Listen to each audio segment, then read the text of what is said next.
Ada sebagian ulama-ulama orang Yahudi, mereka yasma'una, mendengar kalam Allah Subhanahu wa ta'ala, wahyu, kalam Allah Subhanahu wa ta'ala.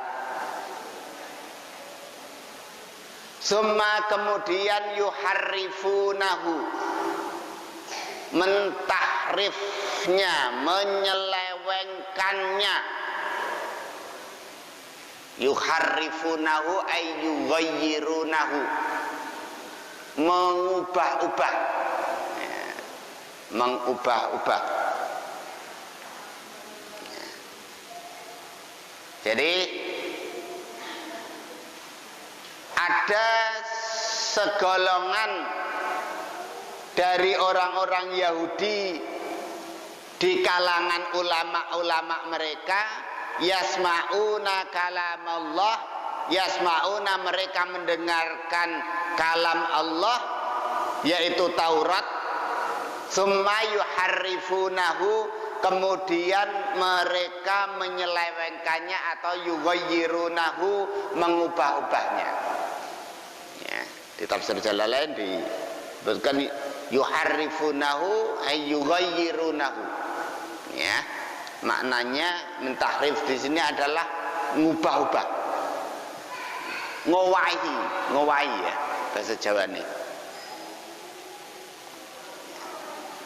Jadi mereka mendengar kalam Allah, yaitu kitab Taurat, ulama-ulama Yahudi itu, kemudian mereka menyelewengkan atau mengubah-ubah isi Taurat.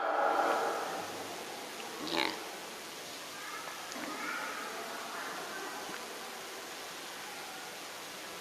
Mim ba'di ma aqalu, mim ba'di, setelah ma aqaluhu, setelah mereka fahimuhu, setelah mereka paham, setelah mereka mengerti, ya.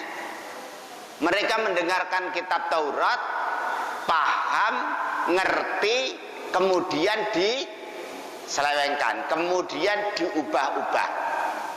Nah, isi Taurat direkayasa, ya.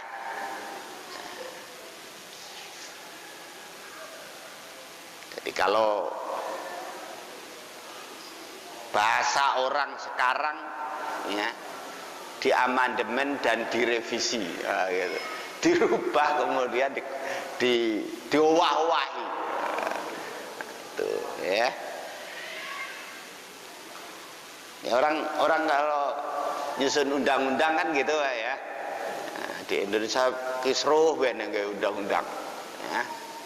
Sudah ketok palu, ya, disetujui, nanti begitu digandakan sudah direvisi, diwah-wahi, nggak seperti aslinya.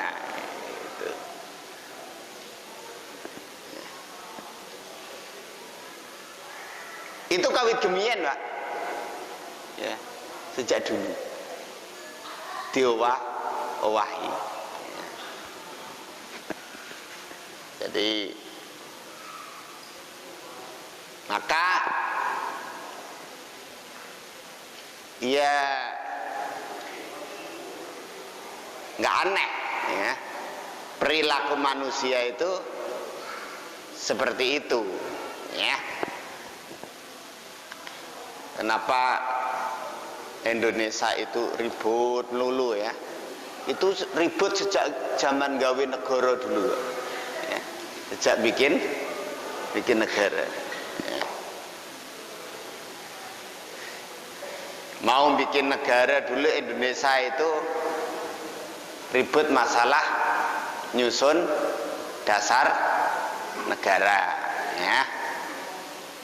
Akhirnya Soekarno bikin konsep, ya,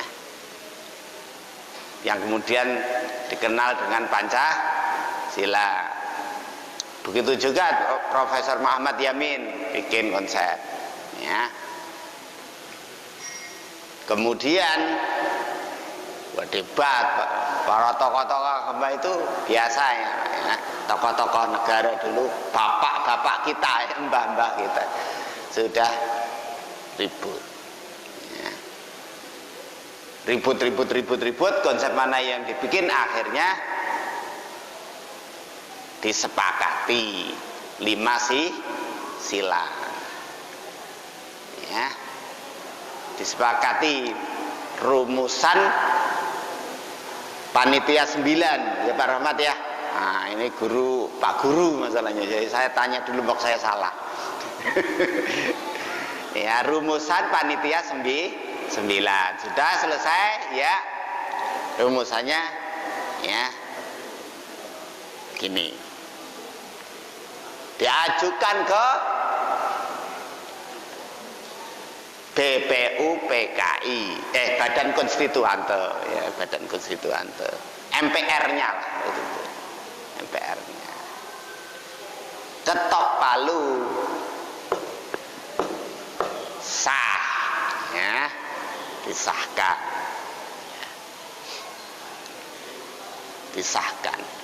Begitu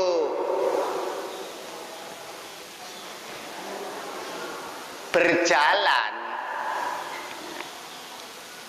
rubah ya, rubah antara yang ada sekarang dengan yang disahkan Badan Konstituante itu sila-silanya ubah ya, akhirnya ribut ya, karena yang disahkan oleh Badan Konstituante itu ada kalimat dengan menjalankan syariat Islam bagi pemeluknya di sila itu, di sila pertama gitu. Rubah sampai sekarang masih tercatat sehingga disebut dengan Piagam Jakarta yang asli itu, yang asli disebut dengan Piagam Jakarta. Yang ada sekarang itu sudah apa itu namanya ya, nggak tahu untuk manuver atau apa, nggak ngerti. Yang jelas itulah sejarah perjalanan bangsa Indonesia. Tapi kita perlu tahu yang tercatat di lembar negara ya, itu yang disahkan oleh Badan Konstituante, terkenal dengan istilah Piagam Jakarta ya. Kalau dasar negara atau Undang-Undang Dasar 45 atau undang-undang apalagi kepres ya, direvisi itu lumrah Pak ya, lumrah didandani. Yang ngono terserah, antara pro dan kontra terserah. Tapi kalau sudah kalamullah, kitab suci, Taurat, lah itu ulama Yahudi wani ngowahi, Pak. Ya, wani ngowahi.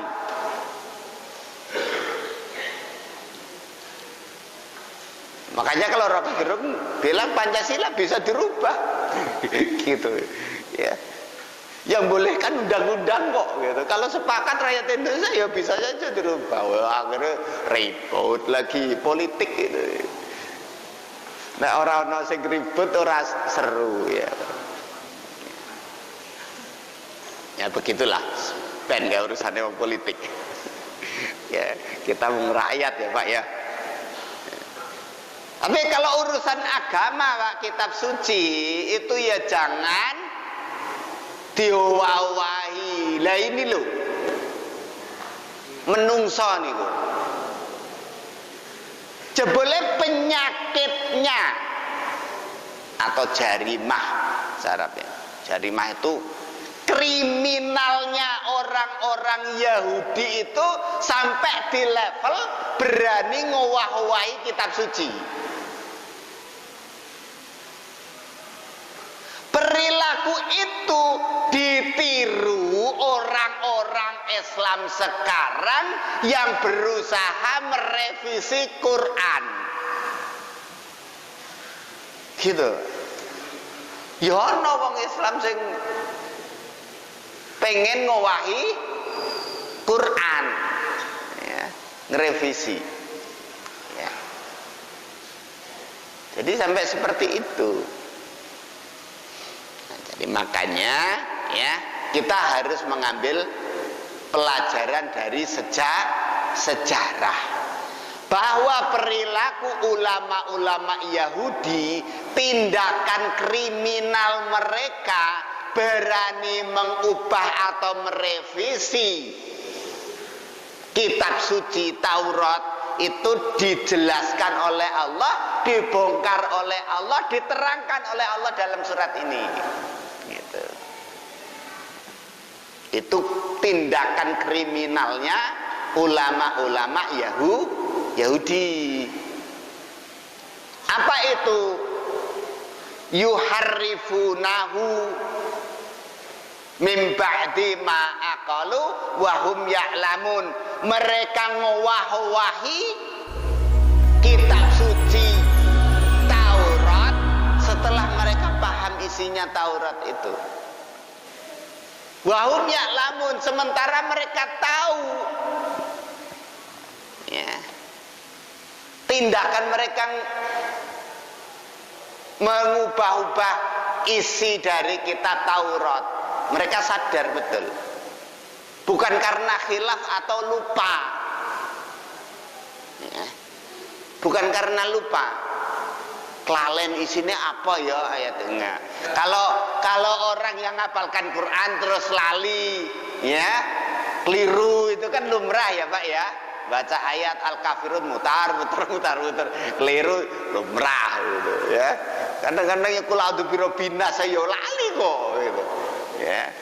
Tapi kan karena nisyan, lupa, ini ndak mimbadi ma'aqalu.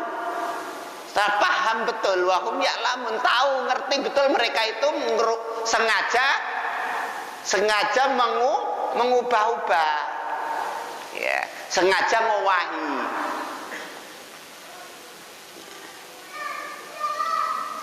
Itu masalahnya. Nah.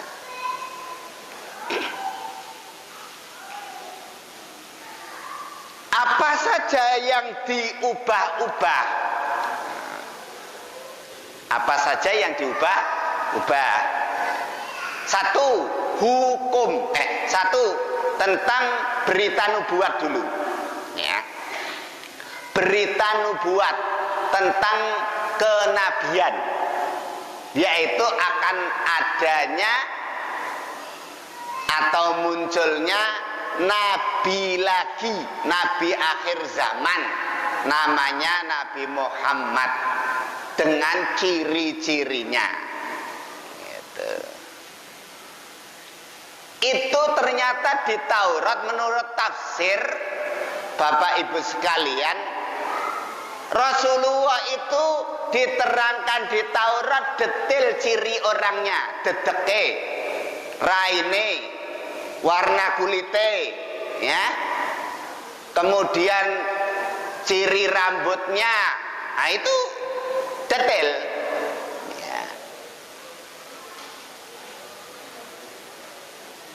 Saya baca di tafsir itu dedeke Rasulullah sedang, tidak jangkung, tidak pendek. Itu.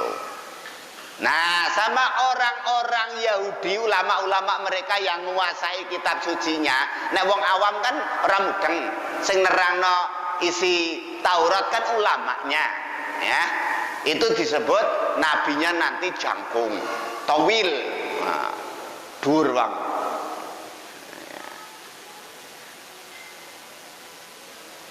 Kulitnya putih, diomongkan kulitnya coklat.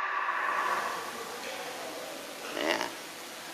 Rambutnya begini, diowahi juga, kabeh diowahi.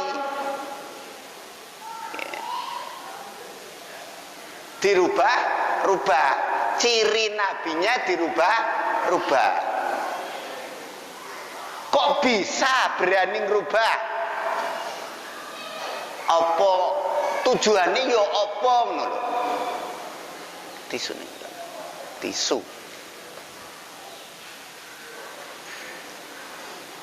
di mana?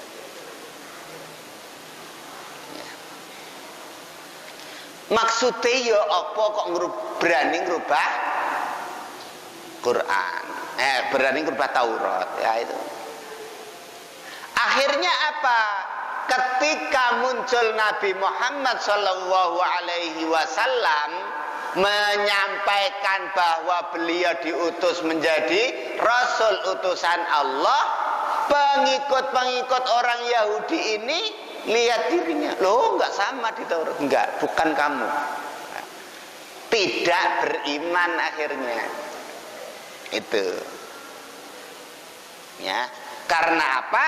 Karena ciri yang diterangkan ulama-ulamanya Yahudi atau ciri yang disampaikan alim ulamanya, kiainya Yahudi itu berbeda dengan kenyataan.